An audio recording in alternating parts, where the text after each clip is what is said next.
کھجے ابے کوئی مطلب نہ سمجھ، مت بلتا ہے نا جی، کوئی نہ کوئی ہے نا جی۔ ابلیس کا مطلب کیا ہے؟ ابلیس نکلا ہے لباس سے، جو غلط کپڑوں میں ملبوس ہو۔ کوئی داد نہ دے، امام حسین کی ماں کی قسم کوئی فکر نہیں، کیونکہ عقیدے میں رعایتی داد تو قبول ہی نہیں ہوتی۔ جب تک عقیدے میں یہاں سے داد نہ نکلے اللہ قبول نہیں کرتا، میں کیسے قبول کروں گا؟ ابلیس نکلا ہے تلبیس، ملبوس، یلبس ہو۔ ابلیس کا مطلب ہے لباس، ابلیس کا مطلب ہے کپڑے۔ بندہ اندر سے اور ہو، باہر سے کپڑے اور ہو، اسے کہتے ہیں ابلیس۔ اندر سے اور تھا، باہر سے کپڑے اور پہنے ہوئے تھے۔ اللہ نے اسے کہا ابلیس قیامت تک فیصلہ ہو گیا، جو علی کا امامہ پہنے، علی کی عبا پہنے اور علی ولی اللہ کو بھونکے، پکا ابلیس ہے۔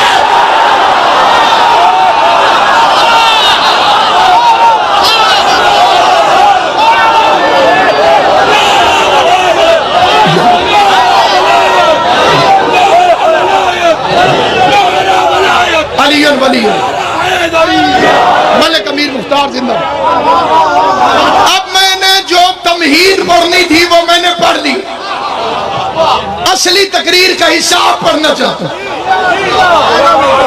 اور اس پر آپ کی توجہ چاہتا ہوں۔ کچھ چیزیں لازم و ملزوم ہیں، ایک دوسرے کے ساتھ جڑی ہوئی۔ مثلا نماز کے ساتھ جڑا ہوا ہے وضو۔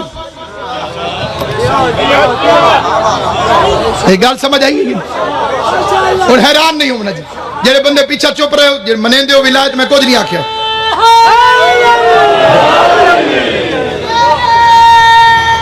یہ چاچا اللہ روایت تیرے ذمہ اجے نے ٹورن جو گتھی سی تے ان ٹور سی۔ بڑی توجہ چاہتا ہوں، اور اگر جگر کا خون بھی لگے تو مجھے پرواہ نہیں، لیکن توجہ کے ساتھ فکرہ سنو۔ نماز ضروری ہے، اس کی شرط ہے وضو۔ ایک بندہ وضو نہ کرے اور نماز پہ نماز پڑھتا چلا جائے، استاد آکھیا بھئی وضو تو بغیر نماز نہیں ہوندی، شاگرد آکھیا ہو جاندی ہے جی میں ہنے پڑھ کے آیا۔